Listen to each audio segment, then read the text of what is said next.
प्रचार करुछु कवि विश्वनाथ खुंटियाकृत विचित्र रामायणर 57तम भाग। प्रयोजन डॉ शांतनु कुमार रथ, संगीत परिचालना प्रफुल्ल चंद्र बेहेरा, सहयोगिता अभय कुमार दास।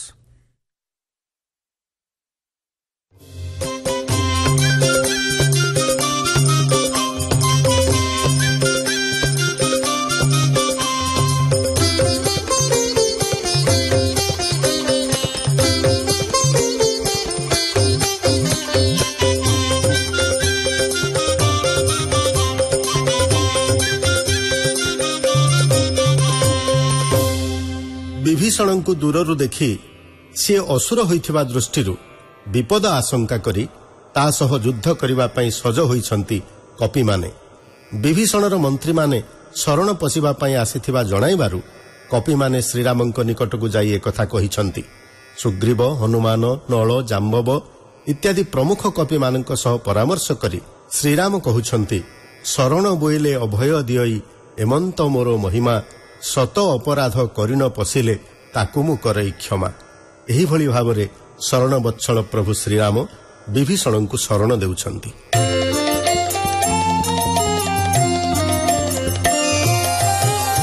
ଅଞ୍ଜନ ଘନ ପ୍ରାୟ ଗଗନେ ରହି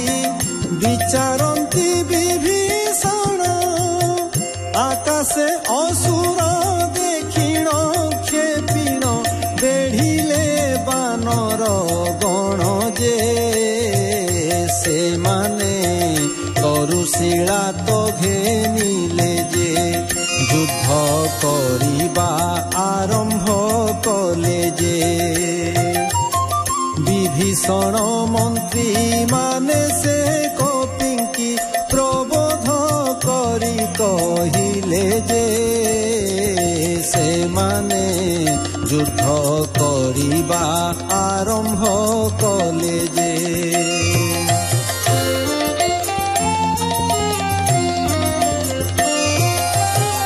ରାବଣ ସୋଦର କହଇ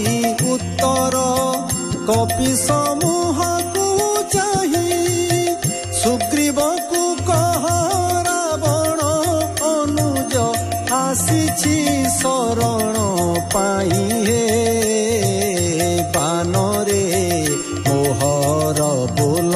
ଭ୍ରାତାନ କଲେ, ପ୍ରତିକୂଳ ଦଇବ ହୋଇଲେ। ହିତ ବଚନକୁ ଅହିତ ବୁଝିଣ ବାହାର କରିଣ ଦେଲେ, ବାନରେ ପ୍ରତିକୂଳ ଦଇବ ହୋଇଲେ।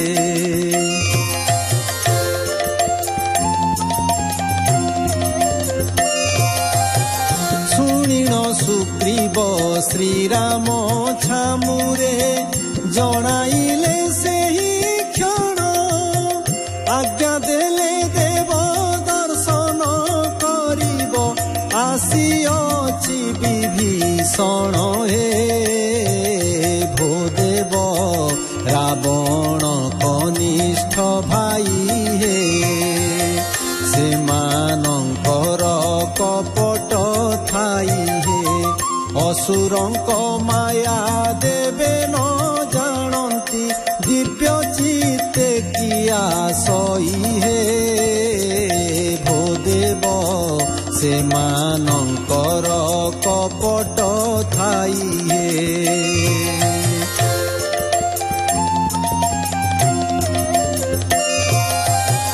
ଶୁଣି ଦାଶରଥି ମନ୍ଦ ମନ୍ଦ ହସି, ସୁଗ୍ରୀକି ଦେଲେ ଉତ୍ତର, ମନ୍ତ୍ରୀ ମାନଙ୍କୁ ଛାମୁ କୁହ କରାଇ, କର ଏଥିର ବିଚାର। ହେ ସୁଗ୍ରୀବ ରାବଣର ସେ ସୋଦର, ହେ ଏଣୁ ଅଟଇ ଆମ୍ଭର ପର। ହେ ଶରଣ ପଶିବା ନିମନ୍ତେ ଆସିଛି, ଏଥକୁ କିସ ବିଚାର। ହେ ସୁଗ୍ରୀବ ରାବଣର ସେ ସୋଦର, ହେ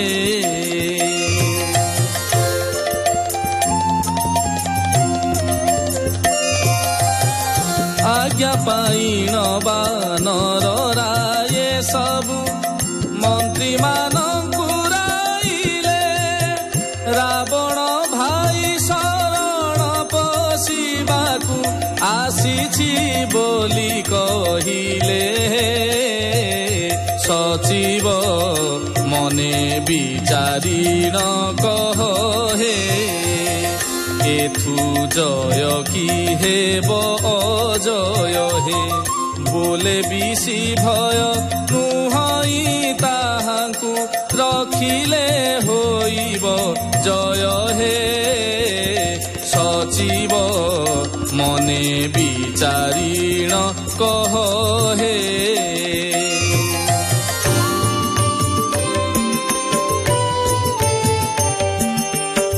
आहे सुग्रीव आहे हनु अंगद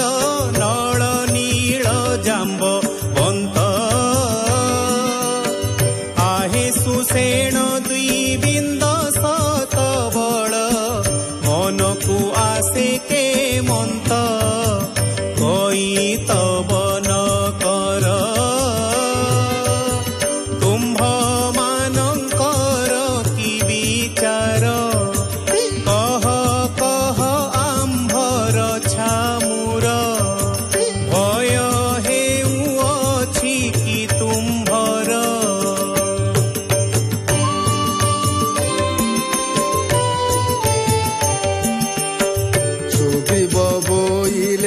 असुरंक माया जानी तनु हई देव अंगद बोलंती आसीब जेबे से परीक्षा आम्भंकु देव नल छामुरे कहे देव असुर विश्वासी लोगे नील बोलंती लागई भय किबा कराइब अपजय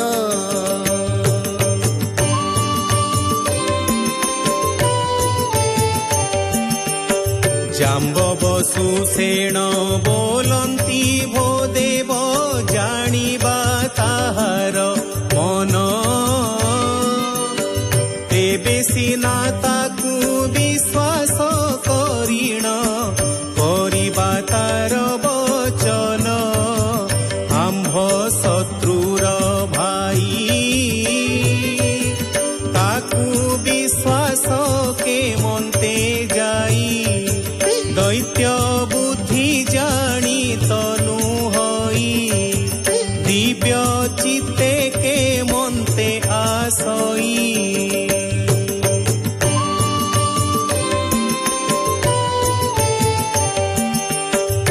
अनुजनांती मोर पाई रावण आगे बहुत कहिला से दिनु जानिछि एही मात्र देव आम्भर पक्ष होइला एबे जानिबा मन आउ बुझिबाकु नाही दिन वचन तेणु कोपी थिब दशानन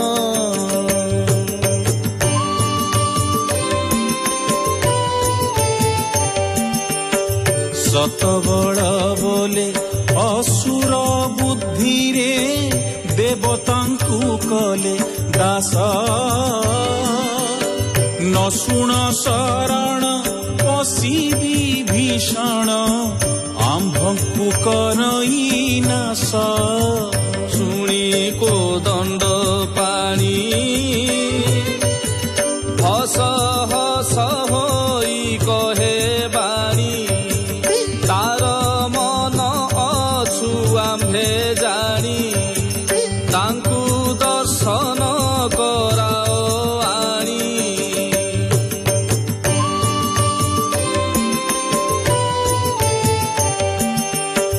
शरण बोइले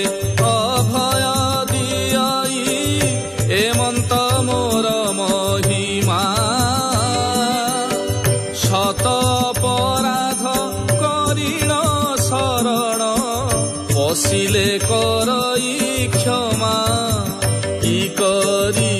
ସେ ମୋତେ ତାର ଅଙ୍ଗେ ବଳ ଅବା କେତେ ଆସିଥିବ ସେ ଯେବେ କୁପତେ ତାର ପ୍ରାୟ ମାରିବି ସତେ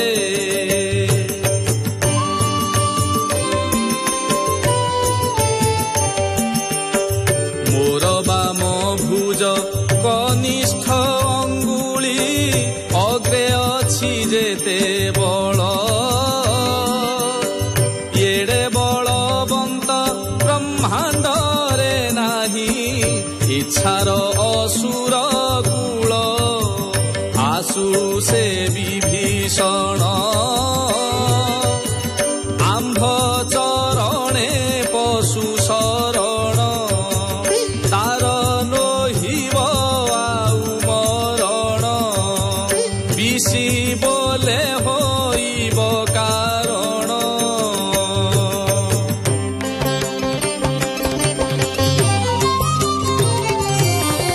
ସୁଗ୍ରୀବୀ ଭୀଷଣ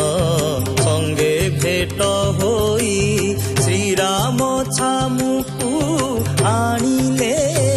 ବିଭୀଷଣ ରାମ ବୋଲି ଜାଣିଲେ ଚରଣେ ଶରଣ ପଶିଲି ବୋଲି ମୁଁ ସେ ବିଭୀଷଣ ଭାସିଲେ ଯେ ତନୁଜ ଦୟା ନିଧି ନାମ ଶୁଣି ଶ୍ରବଣେ ତେଣୁ ଶରଣ ଅଭୟ ଚରଣେ ମନ ବଚନ କର୍ତ୍ତବ୍ୟ ଆନେଥିଲେ ବିଅର୍ଥ ସୁକୃତ ମାନେ ହେ ତନୁଜ ଦୟା ନିଧି ନାମ ଶୁଣି ଶ୍ରବଣେ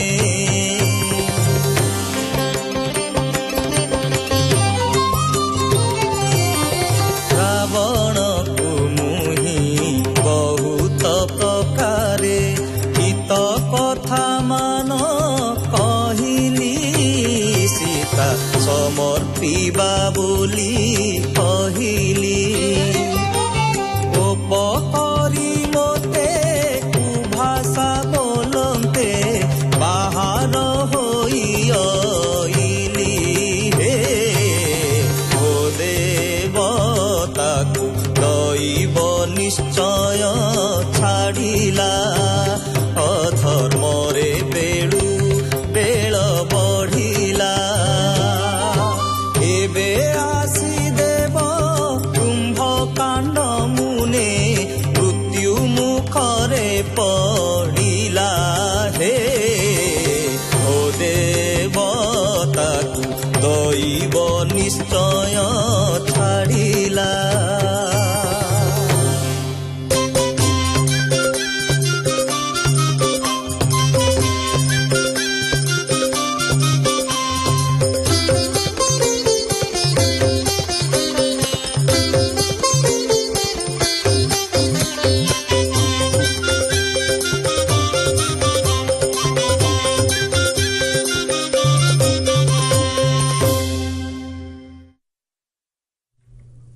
ଆପଣମାନେ ଶୁଣୁଥିଲେ କବି ବିଶ୍ୱନାଥ ଖୁଣ୍ଟିଆକୃତ ବିଚିତ୍ର ରାମାୟଣର 57ତମ ଭାଗ। କଣ୍ଠଶିଳ୍ପୀମାନେ ଥିଲେ ଦୁଃଖୀଶ୍ୟାମ ତ୍ରିପାଠୀ, ରାଜେନ୍ଦ୍ର କୁମାର ସ୍ୱାଇଁ, ବିଜୟ ମହାପାତ୍ର, ଅଚ୍ୟୁତ ମହାରଣା, ସିଦ୍ଧାର୍ଥ ମିଶ୍ର ଏବଂ ସଞ୍ଜୟ କୁମାର ଦେବ। ଆପଣମାନେ କାର୍ଯ୍ୟକ୍ରମ